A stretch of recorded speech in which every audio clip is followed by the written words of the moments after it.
a special guest. He goes by Doc. What's going on, man? Chilling, chilling. How are you? How's everybody doing? Doing good. I see you rocking. You're rocking your baseball gear. Hell yeah. It's funny because I was wearing my Dominican one earlier, but Mexico's playing right now. And Dominicans play at, I believe, like now they're playing, or they're playing at 9, one of the two.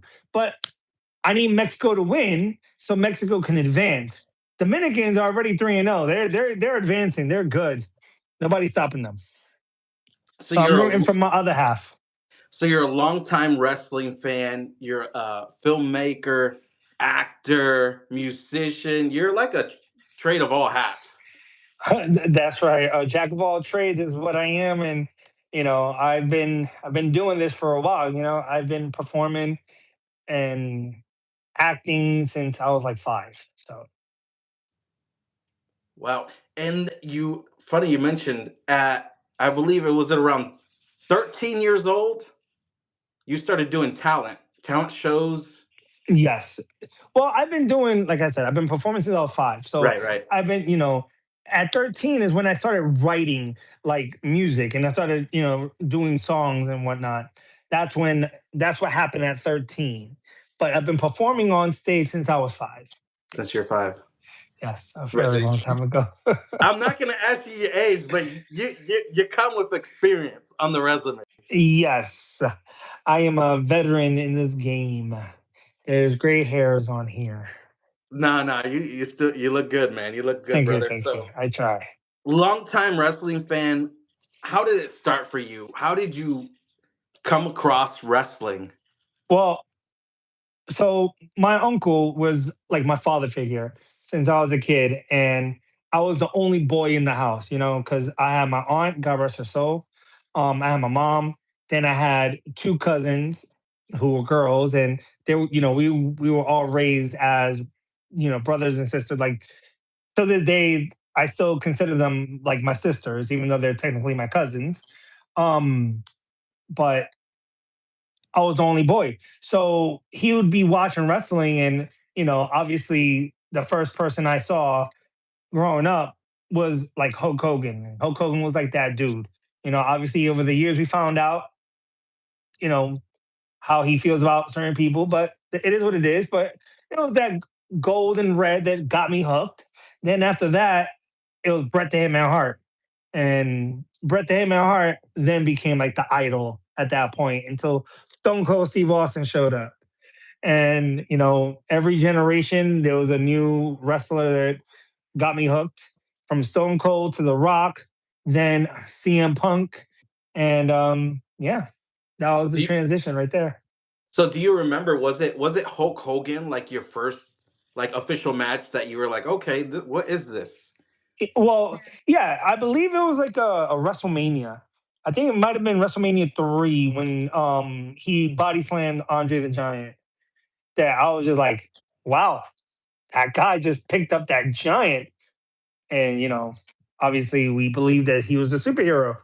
And then as I grew up, I became like a wrestling like historian, and I can talk wrestling from any era, any promotion, any and I can give you vivid details of all of that.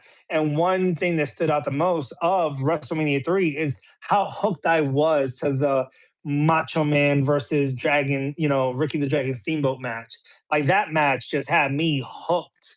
And then I believe, like I said, if I'm not mistaken, it was WrestleMania 3, Andre versus Hulk Hogan. So you mentioned that you just all the eras of wrestling, which leads me to my question. Like, in your opinion, what is there a best era of wrestling? We all love this debate. Of course, there's a best era of wrestling. Oh, that Attitude Era, baby. That's when it all went down. I mean, that's when, like me, at the time. Obviously, this would give away the age, but in '97, I was in 7th grade, and I was all about the NWO. You see, bam, NWO. And as much as I love Degeneration X was more of like my personality, but my exterior, who I wanted to like emulate was definitely NWO.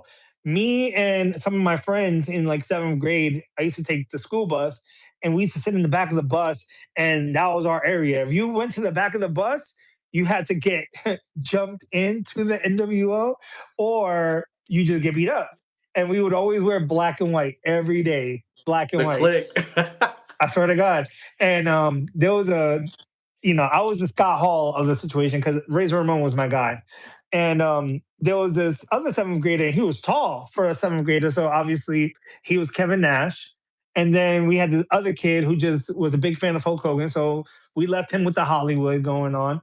And every time NWO got a new member, we added somebody to the to the group to represent that member. That is awesome. So you just showed for the people who are just listening in, you have the NWO tattoo. When did you Yes. get that? I had gotten it in 2020 because I was going to WrestleMania in Tampa, and I was ready for the meet and greet with because the NWO went to the Hall of Fame that year, and I was getting ready to do the whole meet and greet with fucking sorry, I'm not sure if I'm allowed to curse, No, go but ahead. Go ahead. but I had the whole meet and greet going on, and then the pandemic happened, so they canceled it, and I was really bummed out about it. But Scott Hall, God rest his soul, I tweeted him. I'm like, hey, we wasn't able to do the meet and greet, but I got this for you guys, and he actually like retweeted my tweet, and that was a dope situation.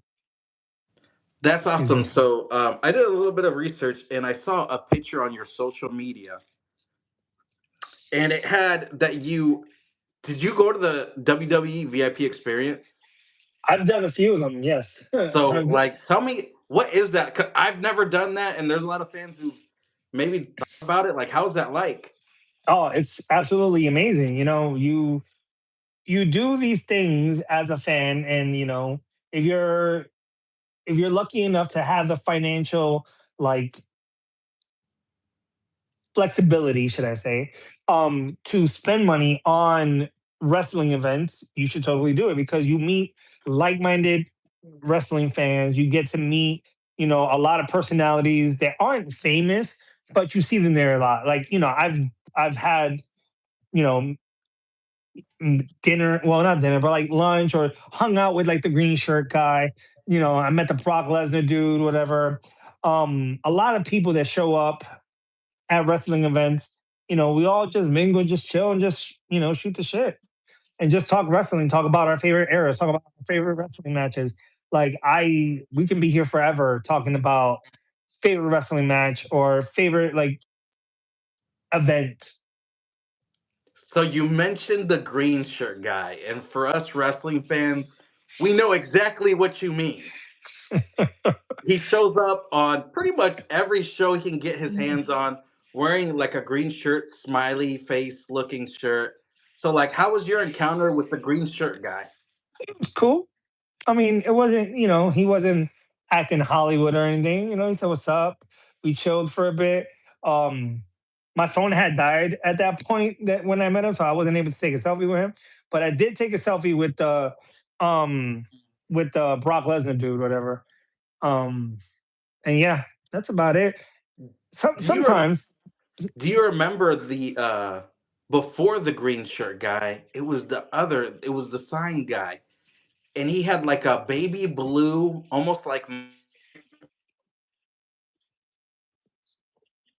before the green shirt guy, and it's gonna I bug me because I forgot the guy's name. yeah, I'm like the And only he other wore the hat.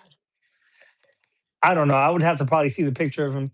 But what I was gonna say is I used to intern in a lot of record labels up in New York.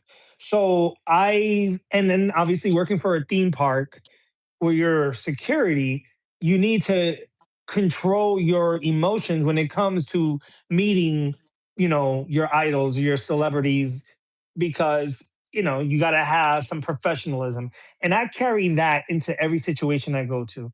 So when I worked for TNA, I know that wasn't something you brought up, but I'm gonna just mention it really quick. Yeah. When I worked for TNA, as hyped up as I wanted to be, you know, getting to hang out with Ric Flair, getting to hang out with AJ Styles. And that's something you can see on my Instagram, the picture of me and AJ Styles back in the day when I had hair and he had short hair, and no facial hair.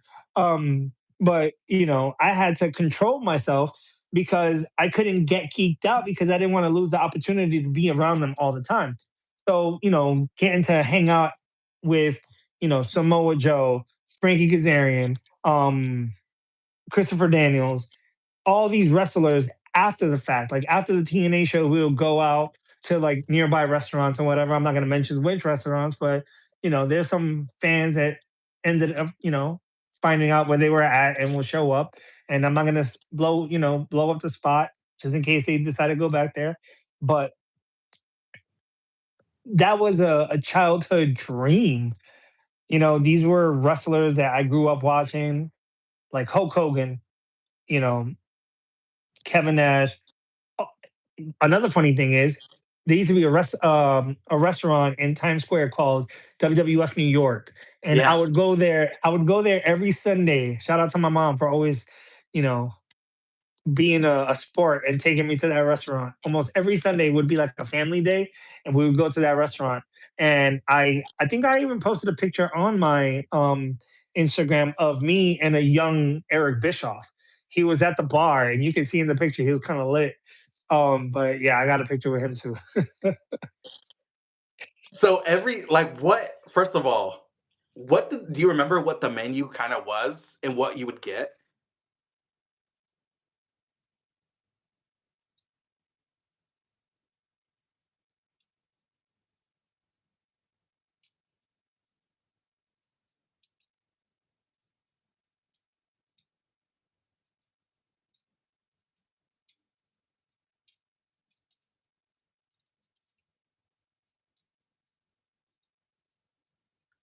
I think we lost Doc here.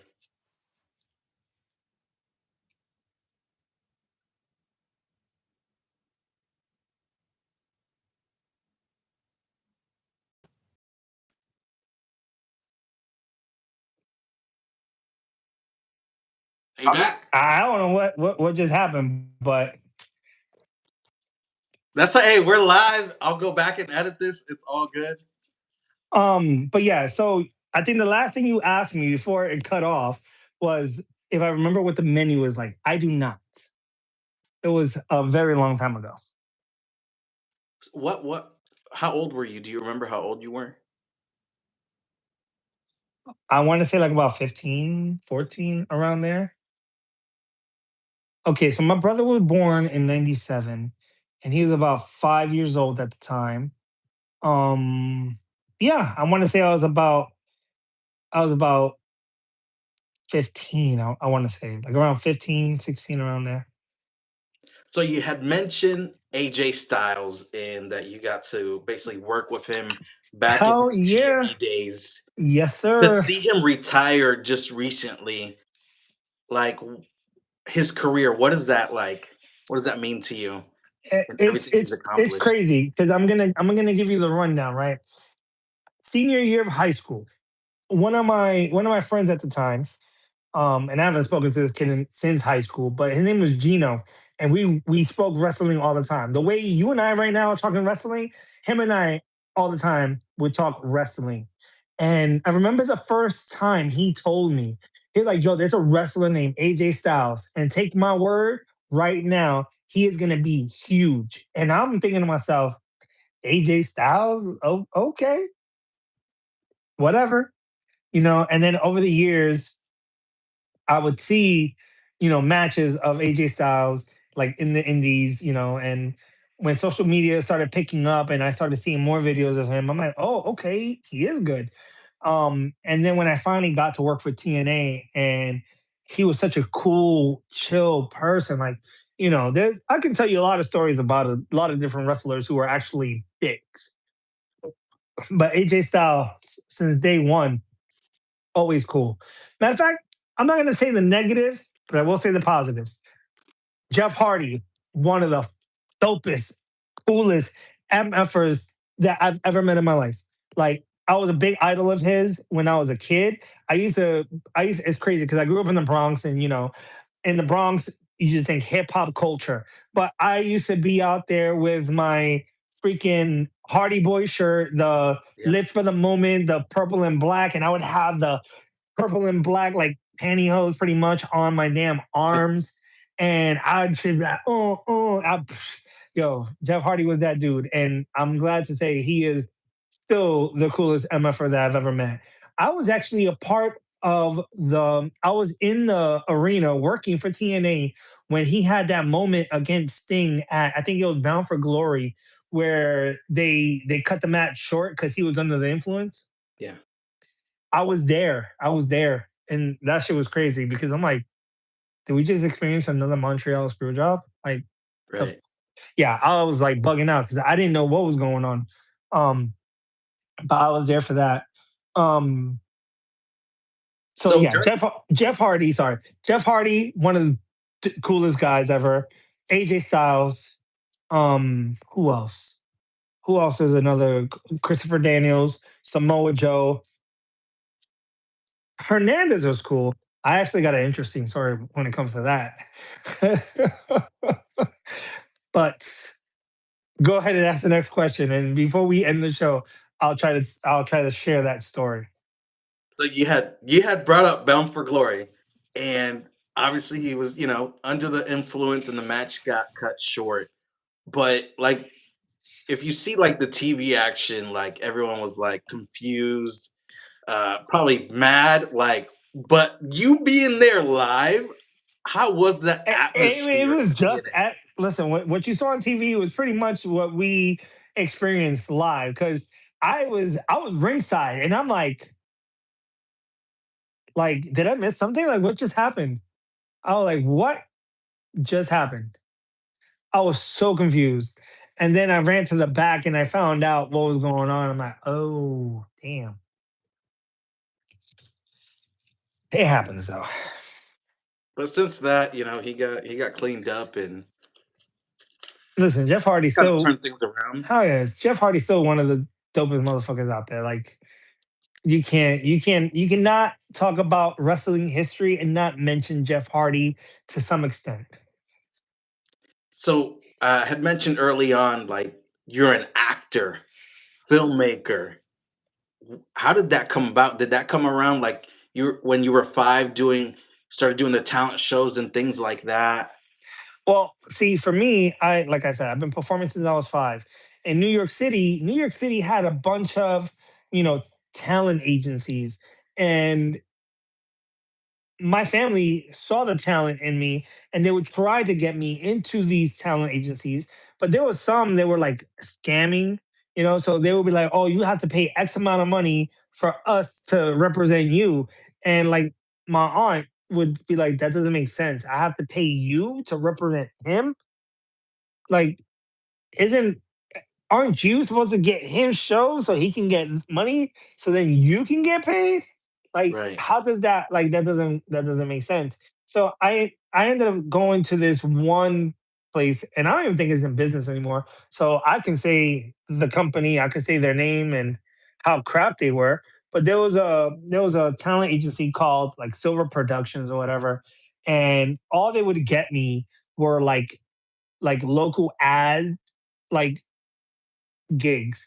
I'd be like a model for like a local like clothing store.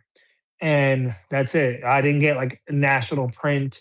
I didn't get like national commercials. If I did do a commercial, it was like one of these like public access commercials. It wasn't really much. So what came first, right? Was it you doing music or kind of like the acting or a little bit of both? Acting has always been the forefront of my career. When I gave up on acting because I'm like, I was okay. So this is one of the reasons why I stopped when I was like 16, 15, around there. I would go for auditions, and obviously, right now you're looking at the apparel and it says Mexico, I'm Hispanic. But when I was younger and I had like my hair, I didn't have facial hair, I would go for auditions for a Hispanic character, and they'd look at me and be like, you're not Hispanic enough. Then I'd go in for an African American role. Oh, you're not African American enough. So then, because I had like the dead Mexican hair, like Mexican hair, and I was really, really dark, um, people would think I'm like Indian or Muslim or like Pakistani. So I started trying to go for those type of roles. If that's what people think I am, I'm gonna just go for it. And they're like, no, you're not Pakistani enough. I'm like, great. I'm like, this isn't working for me. So then now, like, I'm tired of going to all these auditions just to be told I wasn't enough. I'd go for a role, and I was a heavy kid. I'd go for a role, and for like they're looking for a fat kid or a chubby kid, and they're like, "Oh, you're not fat enough." And it's like, so then I was like, you know what? I'm just gonna start doing like music, and that's where I just I just stopped. I just like I'm gonna just do this. Let's see. So you mentioned like the difficulties, and just trying out for roles, right? You're not too good enough for this or that. How do you keep yourself motivated, into coming back and being an actor, making films, and how do you stay so motivated in that with life and everything? Back in those days, I wouldn't have had an answer for you back in those days. Who I am now and all the things I've learned in life is I know my worth. I know what I bring to the table. I know my potential. I know what I can accomplish. So now, as who I am now with that question, I keep myself motivated by knowing what I can bring. And when I go for an audition, if I'm not 100% like positive that I can nail that role, I don't even go.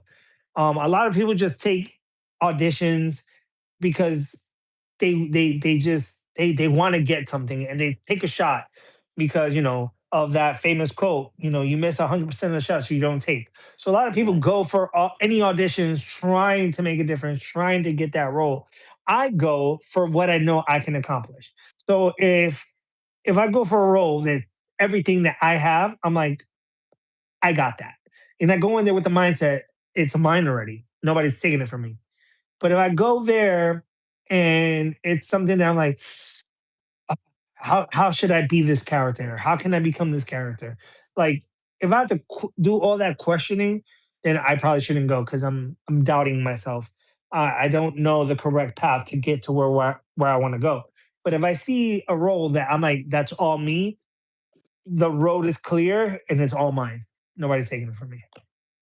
So you've been on a pretty favorite TV show of a lot of Americans and people, and that was Cobra Kai, if Yes. I'm not mistaken. How Yes. did that come about? What was your excitement? Listen, when it comes to Cobra Kai, that was a life changing experience. But okay, so this is how it happened. Um, it was one of those moments where a lot of my like inner circle of friends were like coming up and saying, "Oh, I got this role. Oh, I got this role. Oh, I got booked for Cobra Kai." I'm like, "Yo, how the hell are y'all getting this? Like, are they just coming out, just passing? Like, how are y'all getting this?"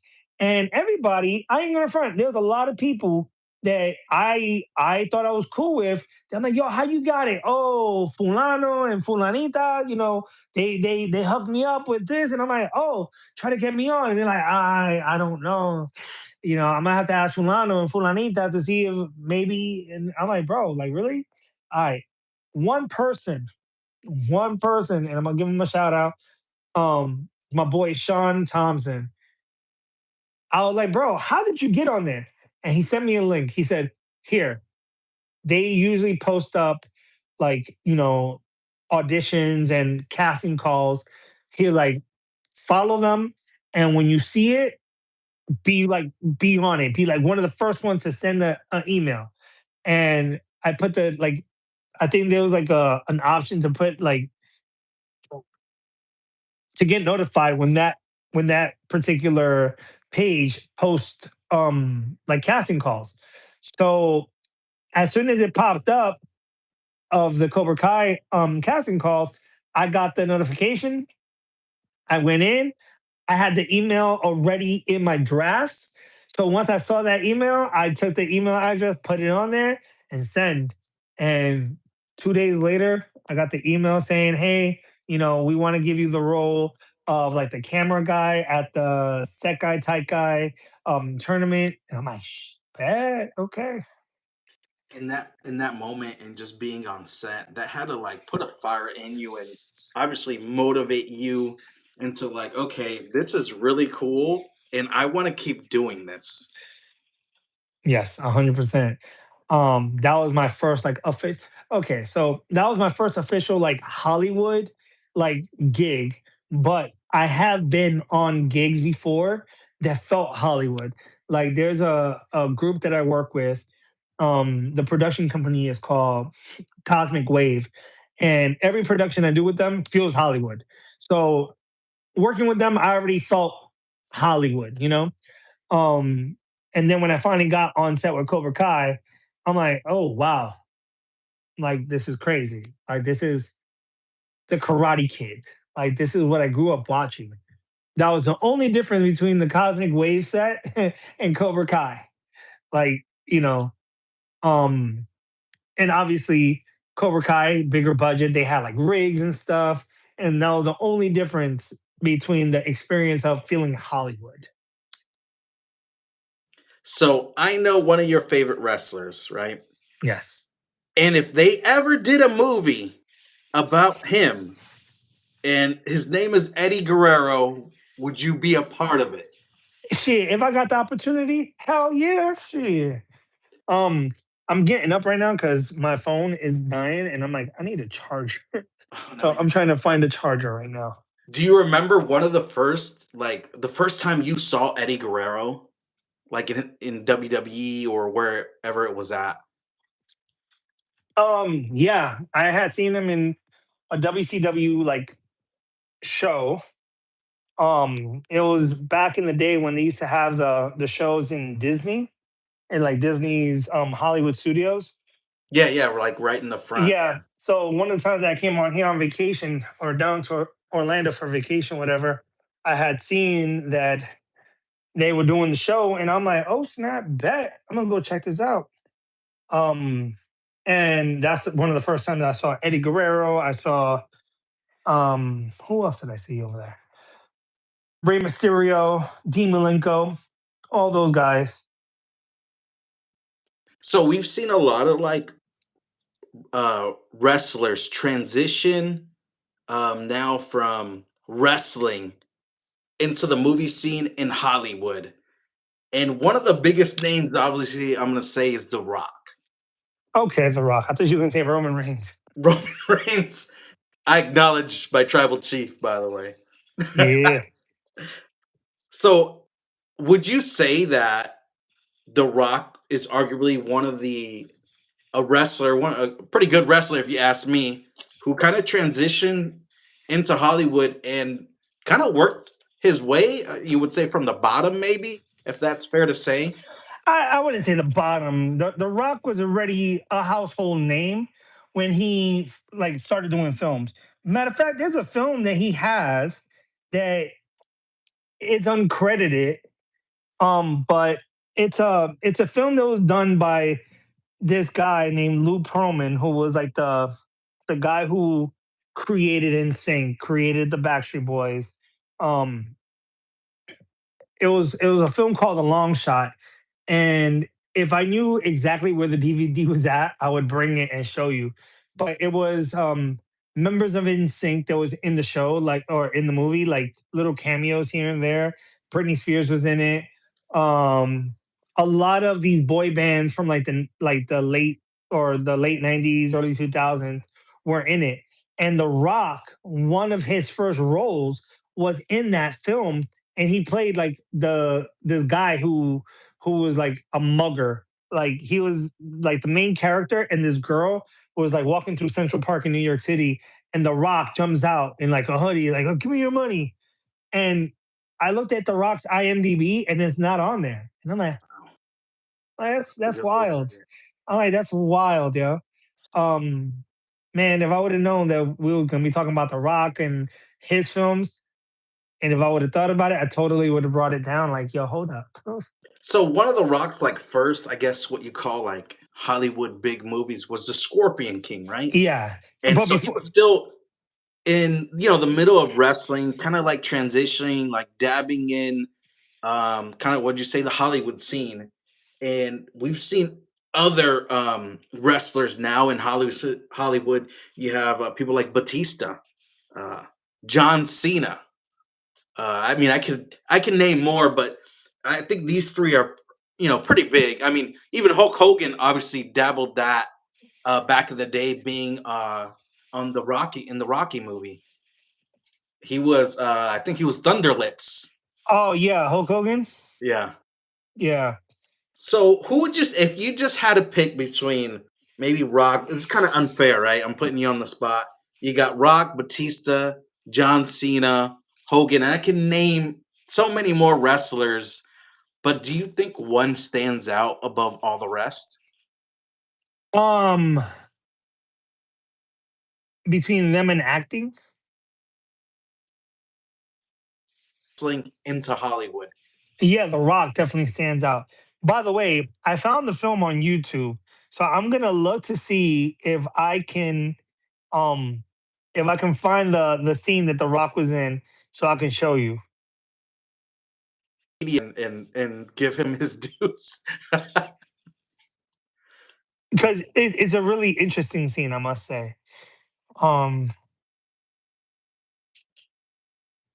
So The Rock's been in a lot of, like, obviously took Hollywood by storm, a front runner, front man. Is there a Rock movie that stands out for you that you're like, wow, that's a pretty good movie? um, for when it comes to The Rock, is definitely Hobbs and Shaw. Okay. Yeah, that's definitely one film that I'm like, I absolutely love that I have film. an I ongoing joke about The Rock in that he's literally been in, maybe he's missing a role or two. He's pretty much been in just about anything you can think of, right? But if he's ever appears on Star Wars, it's over. He's gonna have someone's gonna have a lightsaber, and the lightsaber's gonna hit his bicep, and it's gonna break the lightsaber, and be like, "Well, that's it," you know. All right, I think I found the part. You ready for this? Yeah, I'm ready.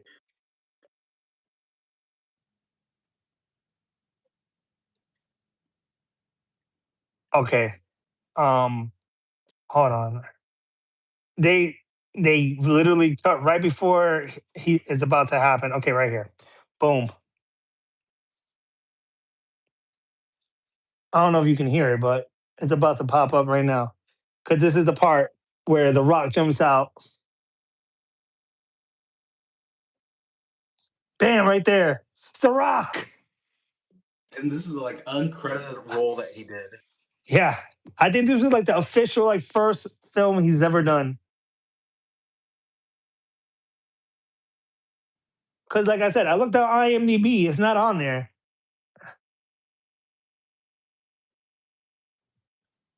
Like I'm surprised he didn't hit the kid with the rock bottom. Right. Like you see this? Like this is Yeah. wild, bro. Surprised he didn't say, "Do you smell that?" But like, what the Rock is cooking? It was a good fight scene though. Look at that. I just put you on game, boy. You put me on game, right? It's funny, we're talking about The Rock, and I remember, and it's funny now. There was a movie premiere that I went to in the theater, and I was such a, big wrestling fan. I love The Rock, and when they announced this movie, I was bugging out, and I told my dad, I was like, Dad, back then you really had, the premiere to movies was, I believe, like Thursday or Wednesday nights, and I convinced my dad. I was like, Dad, we have to go see this movie. It's The Rock, and I want to go to the premiere. And my dad was like, I guess we weren't doing anything, and I convinced my dad. I'll never forget this. We went to the, it was a local movie theater. We went to the premiere to go see Doom. If you remember the movie Doom, I never seen it, but I do remember it. And let's just say it wasn't one of his better movies, right?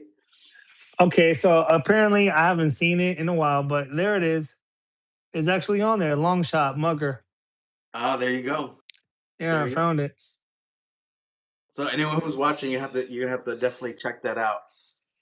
So I go to the premiere to Doom, and I walk out of the theater, and once you walk out of the movie, you've got your opinions on what you liked, what you didn't, and we didn't like the movie at all. And the funny thing about it is, because it was a premiere and stuff, there was the movie theater employees. They were handing out something, right? And they were handing out this new gum. I think it was like Trident or some tropical like gum. I'm like, Dad, why are they handing out? He's like, probably to get the nasty taste of what we just watched. That's funny. Um, So yeah, that was. I'm like, That damn, they've never given me anything after a movie. Um, so speaking of movies, right? Uh,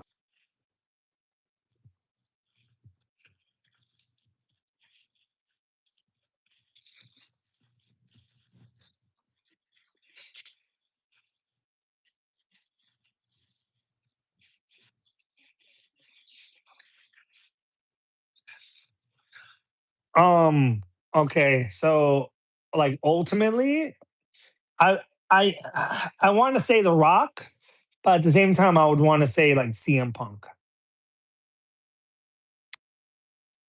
Yes, but also, I know you've done your research, but did you know? Excuse me. I've done films with two female wrestlers. Um, Billy Kay from the Iconics and Leva Bates, Blue Pants, and in AEW she was the librarian. Yep. Okay, so here's the funny part. So I met Billy Kay, right? I had put up an audition for a comedy film that I was doing for organization called the Organization of Independent Filmmakers here in Orlando. And it was the first film that I was doing with them. Like I had just discovered them and I was doing the film. And I was doing a comedy film and I put up an audition and I get this message from this girl named Jessica McKay. And it didn't hit me because I knew her as Billy Kay. So, you know, she has her picture and I'm like, oh my gosh, she looks familiar. So, I go on to like IMDb and I see that it says, oh, she was on WrestleMania, she was on Raw, she was on SmackDown. I'm like, hold on, is she a wrestler? So the more investigating I did, I'm like, nah. I'm like, this can't be Billy Kay. Like, what? No, I thought I was being catfished for real. Like, I'm like, this can't be Billy Kay. This can't be the Iconics. Like, what? yeah, And it wasn't until she showed up on set, I swear to God, I thought I was being catfished. I'm like, I am not gonna believe that this person is really Billy Kay, WWE Women's Tag Team Champion. I do not believe this. I did not believe it until she called me and said, "Hey, I'm here. Where am I going?" Because we were filming in my friend's apartment, and that's where her scenes were taking place. Because it was like a post-apocalyptic zombie film, and me and my boy, he worked in security. Name is Streetbor. Um, it was him and I. We were the main characters, and we went to we were like scavenging for like food and stuff, and we were about to leave the house, and we hear somebody sneeze, and when we look, it was the character. That's the character she played. She was hiding inside the laundry room, and then she joined our team, and we went looking for zombies to put down and stuff. And it was a cool experience. She was super cool. It was so much fun. And then I wanted to do a part two with Leva Bates, but Streetboy had gotten into like a motorcycle accident and I can't do the sequel to a film where he was like the main star. Right. Jessica McKay wasn't available, but we had wrote in jokes for why Leva Bates was now the new Samantha in this film. Um, and I'm like, I can't write jokes for a second replacement in the film, you know, because with Leva, the jokes were like, hold on, you don't look like a female wrestler. The irony is that she is a female wrestler. And I'm like, you're not, iconic. We were just like little jokes like that we were going to put in. And it wasn't going to work if we had to explain why there was two different characters now playing characters that already existed in part one. So you mentioned female wrestlers. Who's in other than those two? Who's in the current wrestling? Who's a female wrestler that one you like and Tony Storm. who? Tony Storm. Off the jump, boy, is Tony Storm all day, every day. I love Tony Storm. I absolutely love her from her NXT days to what she's doing now in AEW with Timeless. I like that is like I know CJ Parker or what name he goes by right now in I know he goes by like his real name in AEW, but in NXT he was CJ Parker. Um anyways, I believe that's her husband in real life, but it is what it is. That's that's great that you mentioned AEW, which segues to my next question. I'm just helping you out all day. Yeah, yeah, there you go. You're just giving me the assist. So you got AEW, which is now you could say they're still a new company, but I think they kind of been established a little bit. They got a couple years under their belt, and then you see a company that TNA that a lot of people counted out. A lot of people said they're done, and they just kept coming. They're just still there, right? So you got and then you have your maybe your NWAs, right?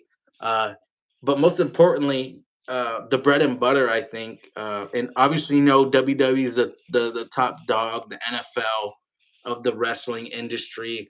But something that's very important, and that's the indie wrestling, the local indie wrestling. So, is there a current indie wrestler that you should have people go check out, or that you like that you see is like a up and comer? My boy Chico Adams, yo, all day. I'm gonna represent. They say that when you walk into a room and you represent your people when they're not around, that's a real person. My boy Chico Adams, all Chico day. Adams, yes. That's my boy right there, boy. Shout out to Um, Chico. a close second there is Anubis. Okay. He's another one of my peoples that I absolutely love. Um, yeah, he's a great wrestler. He's We both somebody know there's a wrestling manager. I call him I make Juka. the joke that he's the Puerto Rican Paul Phil Heyman. Heyman, yeah, Yuka. that's right. Demanda. That's right. Hey, shout out to Yuka. Oh Um, yeah. Hopefully he's watching this. Shit. I right, had right. posted Oh, him. he's gonna see it. Believe me. Believe me, he's gonna see it.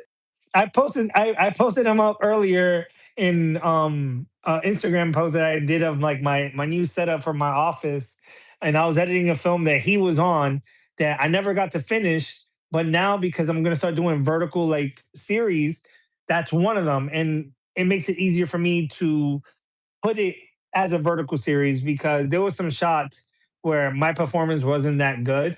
So it being in a vertical now, it can kind of take me out and showcase the real talent that I have on that show or that film that I did. So, talk to me about your the Digital Entertainment Championship. Oh, the Digital Entertainment Championship belt. You know what? I'm glad you brought it up. I didn't think you were. I just happened to have it around. Entertainment Championship belt, which is this bad boy right here with my logo on it. Yeah. It's a belt that I was gonna use for my wrestling promotion that I was trying to establish. And this was gonna be like the television championship belt or the TNA championship belt. not TNA, the TNT championship belt that they have in AEW, or pretty much like the United States championship belt. As you can see, it is designed after the WCW original television Triple belt. championship belt. Yes, and I absolutely love this belt. I made it into the colors of the Mexican flag because I am of Mexican heritage, and it got the YouTube on it. It has the X, Yeah, it that's real has a nice. Facebook, and it has a Instagram. And I did that because all the matches that I wanted to do for this championship belt was going to go strictly on social media. It was gonna go onto my X account. It was gonna go onto my Instagram account, my YouTube account, all that other good stuff. But things didn't happen the way they should have. So I just started representing it like myself. There was a rapper back in the day called Pastor Troy. Pastor Troy, I'm not sure if Pastor Troy was a big fan of wrestling or because he was from Atlanta and WCW being the Atlanta based wrestling promotion, he would have in all his music videos, in every appearance he did, every concert, he would have the World Heavyweight Championship belt, the WCW one. Yeah. And I always thought that that was super cool. I was like, yo, bro, like for real? Like he's a rapper and the stuff that he's talking about, he's looked at, he's looked at as like a thug, a gangster, a real G of the streets, and he's out here with a world heavyweight championship belt. Bro, I need to do this. So obviously, as I started doing my music, started doing more appearances, um, I would take it with me. Like whenever, like a few years ago or last year, my films were in film festivals. Every film festival I went to, I brought this. And one of my really good friends, who's also a wrestler, he's called the Hatter, ironically enough. And I say ironically enough because I just did a film where I played the Mad Hatter as well. His name is Delgado, Rafael Delgado, I believe. But I had met him at a film festival I was at, and I brought this. The next day, I didn't show up because my film wasn't being played, and I wasn't going to go travel all the way to Tampa for like the film festival. I'm like, I was there for my film. I'm all good. The next day, Delgado brought his championship belt, and he got so much love for it. I'm like, everybody looked at me like I was weird when I brought mine, but he brought his, and I'm like, it's all good. I'm like, I ain't a hater. It's all good. I brought mine. I got all the weird looks. He brought his the next day. He got all the love that I probably should have gotten, but it's all good because I'm gonna be at every other like. Matter of fact, next week at Comic Con, um, on on that Friday and Sunday, I'm gonna have this bad boy with me. But the Saturday, I'm going to dress up like the superhero that I just did a film for called The Golden Phoenix. And I am going to be dressed up head to toe in my superhero that I created. So if you're going to That's be at awesome. MegaCon, look out for the Golden Phoenix, baby. Talking about MegaCon, one of my boys, he has a photo op with John Cena. Funny story. When I interned at MTV, John Cena was on the show. Like it was like a TRL, but for the morning. Like Uh-huh. it was like a Total Request Live, but for like the morning show, whatever. It was called the Big Ten, and I was an intern and I was on that show and they wanted us to bring people, because it was a small, intimate like area. It wasn't like the crazy, hardcore fans, and it was just a few people on a couch with the host and the guest star. And John Cena was one of the guest stars. And we weren't allowed to have our phones in the studio. So after the interview, whatever, they took a group picture of us with John Cena and everybody like, oh, where can I get the picture? They're like, oh, we're gonna post it online later. They never posted the damn thing online. And there's a picture somewhere. If they even took the picture, there's a picture somewhere with me and John Cena. And boy, am I pissed because I never got that picture. And John Cena retired, and I have a picture with John Cena somewhere. Hey, just like John Cena, you can't see him or the I, picture. yeah, I Apparently. can't. Yeah, and then like I thought about taking the photo op at MegaCon, but it was like $200. I'm like, I took a picture with him once in life and it's somewhere out there, and I'm pretty sure one day when I become successful and I'm on one of these like talk shows, somebody will be like, "You remember this picture?" I'm like, "I do remember that picture, and this is my first time seeing it." Actually, I got the photo. No, I'm just kidding. This Man, so there's a photo of you on your social media, and you're just making this too easy for me on my notes, man. You have a picture, right, of the orange number 54 John Cena shirt. yeah, it's actually red. It's red. It's red. Yeah, it's actually red. I have a orange one, but that's the Waterboy one. Ah, okay. Maybe I got mixed up. So speaking of like John Cena, like what just great career, right? Is there a John Cena match that just like sticks out to you? Like you're like, yo, that was like peak John Cena. That was I'll Um, never forget that match. so I was at the Royal Rumble when he came back in Madison Square Garden, Wow. and the pop. Let me tell you, the pop that night was like the greatest, and I remember that. That to me was like obviously the Royal Rumble is like a massive match, but it wasn't like a one on one. But that was definitely one of those that I was like, oh my god. No one expected him to come back. Yeah, because he had just like returned back from an injury, and it was crazy. So that's definitely one that stands out in my mind. I've been to WrestleMania 10, WrestleMania 20. I was at that Royal Rumble. I was at the Royal Rumble where AJ Styles debuted in 2016.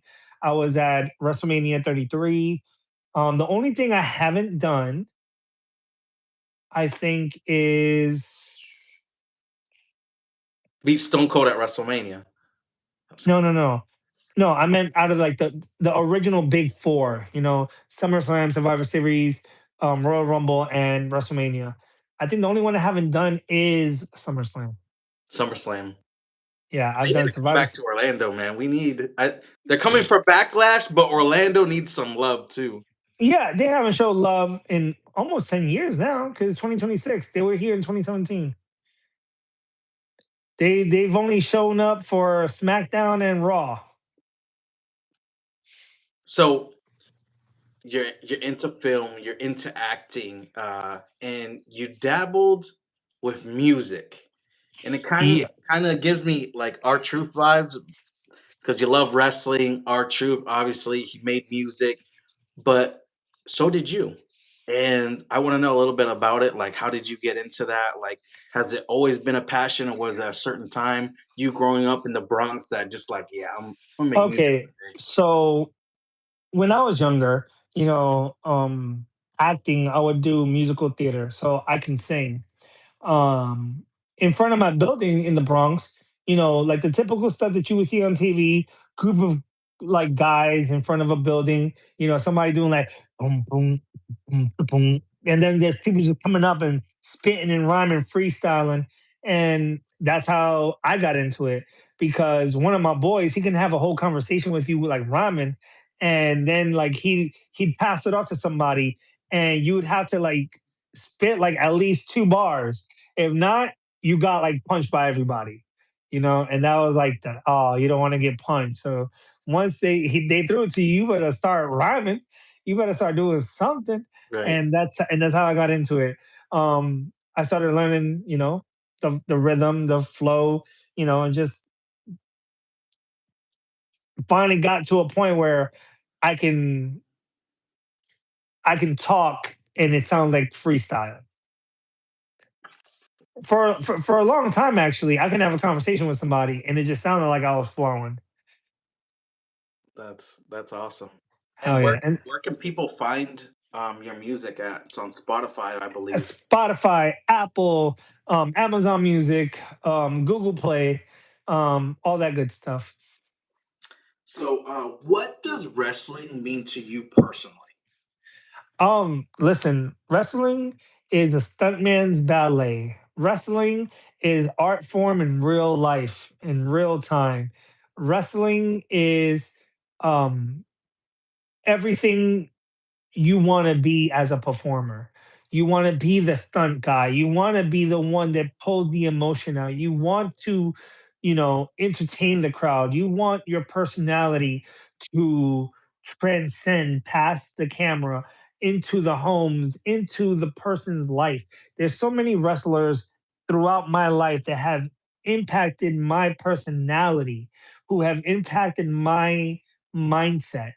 One thing that every wrestler that I've come across in my life that I've idolized has always told me and reminded me to be the best at what I do. From Bret to him in our heart, the best there is, the best there was, and the best there ever will be, to CM Punk, the best in the world. You know, I was always taught no fear, or, Stone Cold used to say fuck fear. And now we have Penta saying cero miedo, which I also have tattooed on me, but it's kind of dark because I tan, but it Oh says wow, nice. cero miedo. I got that before like Penta was even like famous. Like Penta was still doing like Lucha Underground when I had gotten this. Um, so, the whole Cero Miedo thing wasn't like popping like that. And even back then when he was doing like, Lucha Libre and Lucha Underground, he wasn't saying it as much as he is now, where like every other thing is Cero Miedo. Yeah. So you mentioned all these great wrestlers that had these slogans and quotes that they put on T-shirts and cups. Give me your quote. What's your life quote, your life motto that you go by? That's yours, and it's that you can give out to people. Okay, so that's a tricky one because one is a motto and one is like a catchphrase.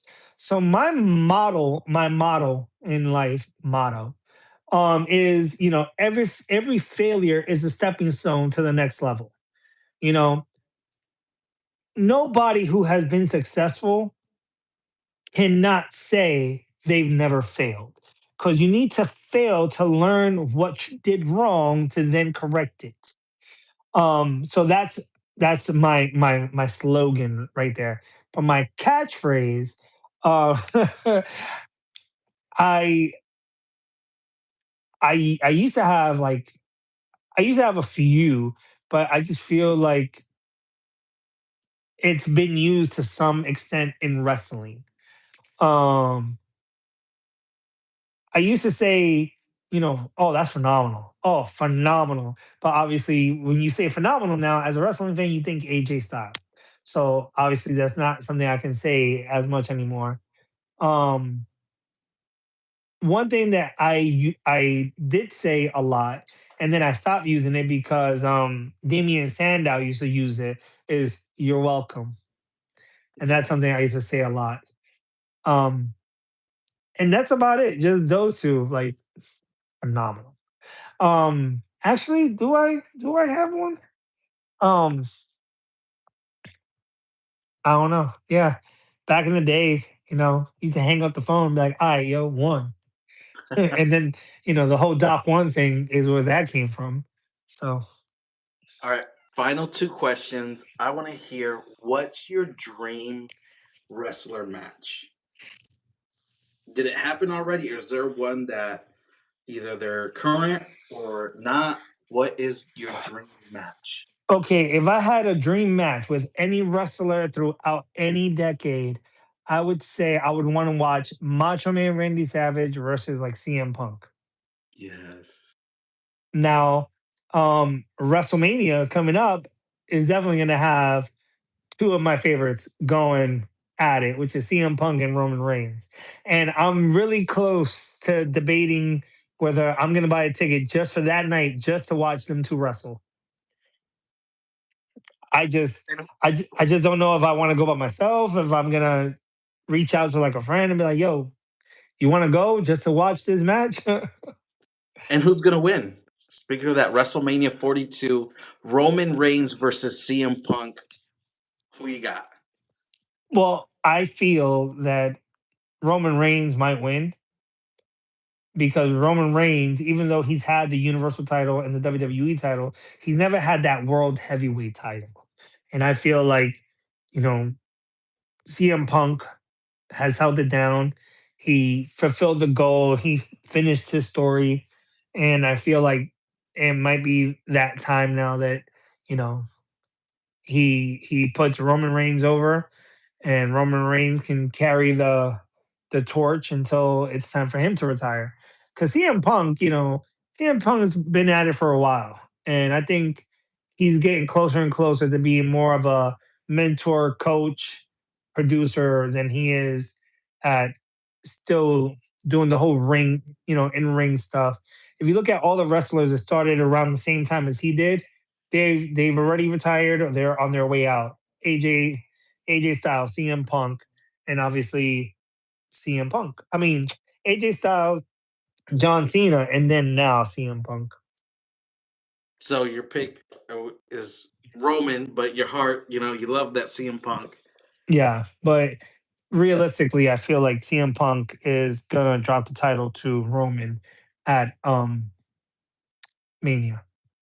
Where can people reach you in your social medias? Whether it's you had mentioned your music, you're doing film stuff with upcoming films coming out. Where can people reach out?